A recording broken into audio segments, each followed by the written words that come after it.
The moment a deal becomes tense often closes every door at once with a quiet sentence. Deadlines, egos, and the fear of embarrassment can make simple talks feel like high-stakes standoffs. The problem isn't just logic. Emotions shape what people hear and what they resist. As pressure rises, most people push harder, which triggers defensiveness and smaller offers. This pattern drains trust, wastes hours, and leaves both sides feeling cornered even after agreement. In work and family settings, the cost shows up as resentment, delays and decisions made only to escape discomfort. When a manager asks for a concession, the instinct is to argue facts faster than the other side can respond. Instead, a calmer approach slows the pace, surfaces hidden motives, and lets the other side feel heard. Next, this video breaks down listening tools, wording patterns, and question tactics that shift control without conflict. This video is inspired by Never Split the Difference by Voss. Subscribe for more negotiation lessons that work under pressure. Tactical empathy involves understanding and articulating another person's feelings and perspective without agreeing. It works by focusing on what matters most, then reflecting it back in a concise summary. When someone feels understood, the brain relaxes, allowing information to flow freely rather than being guarded. This reduces the urge to force concessions, as cooperation becomes safer than resistance. In a heated call, using a lower, slower tone can signal control and invite the other side to match it. That calm, steady voice, like a late-night FM DJ, makes impulsive reactions less likely. The goal is not to win a debate, but to move from positions to the emotions that drive them. Once emotions are understood, the conversation becomes problem-solving, not a contest over who speaks louder. Start by listening twice as long as speaking, then summarize with one sentence that captures the other side's concern. If the summary is incorrect, invite correction, as this adds detail and builds trust quickly. Mirroring involves repeating 1 to 3 keywords from the other person, then pausing to invite more detail. Labeling means naming the emotion or dynamic with phrases like "it seems like" or "it sounds like." These small actions lower defensiveness by showing attention without arguing, and they give the other side space. They also uncover hidden constraints, as people often correct labels and expand on mirrored words. When a counterpart says the price is impossible, mirror the last phrase and let silence pressure them to explain. Follow with a label such as "it seems like the timeline feels risky," and notice how corrections reveal priorities. Negotiation improves when information is collected first, as numbers rarely change until motives and fears are clear. Mirrors and labels keep the exchange collaborative, which opens paths other than splitting the middle. Use an accusation audit by stating likely negatives up front. Then label the reaction to remove tension quickly. Practice in everyday talks by mirroring once, labeling once, and waiting long enough for the other side to elaborate. No is not rejection. It is a safe decision that allows the other person to feel in control. An open-ended question that invites a no can foster comfort, allowing the conversation to continue without resistance. When people can say no, they stop guarding their autonomy and become willing to share real constraints. Pushing for a yes too early often results in fake agreement, whereas a no keeps the conversation honest. If a colleague shuts down, ask, "Is now a bad time to discuss this?" and listen for what makes it difficult.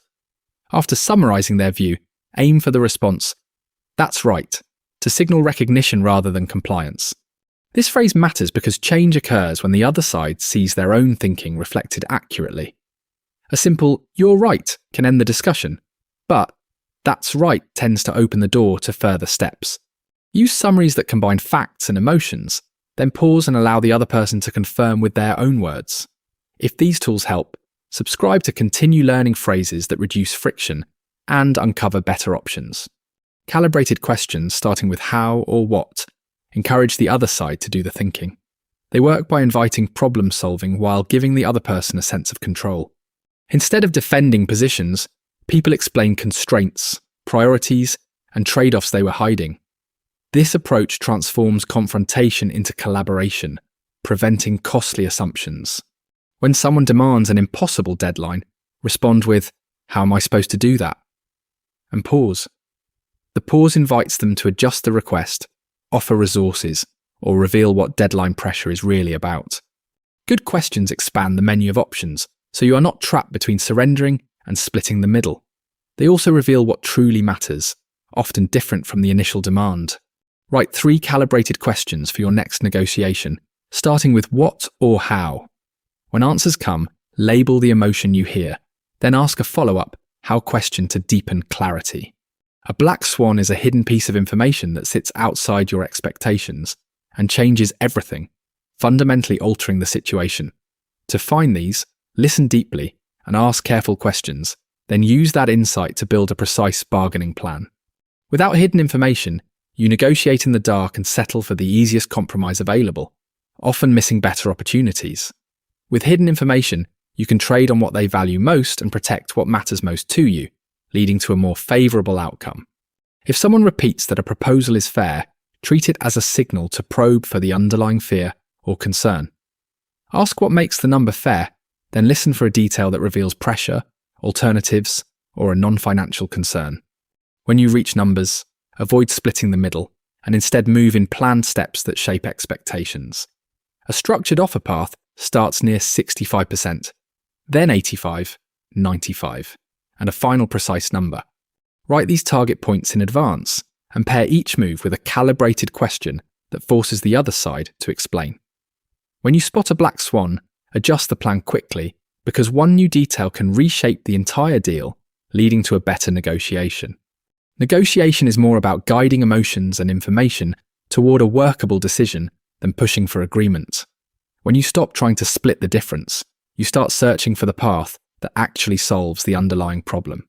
By using tactical empathy and a calm delivery, people feel safe enough to share what they truly need. Mirrors, labels, and summaries draw out details, while calibrated questions guide the other side to propose solutions. These tools reduce wasted back and forth, as clarity replaces guessing and respect replaces posturing. They also reveal black swans, which can turn a stalemate into a deal that fits both sides better. Choose one upcoming conversation and write a short plan, including your target, your questions, and your key labels.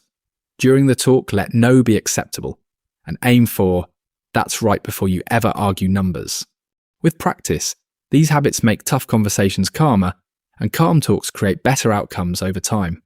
For more practice drills that turn tense talks into calmer agreements, subscribe and keep building this skill weekly.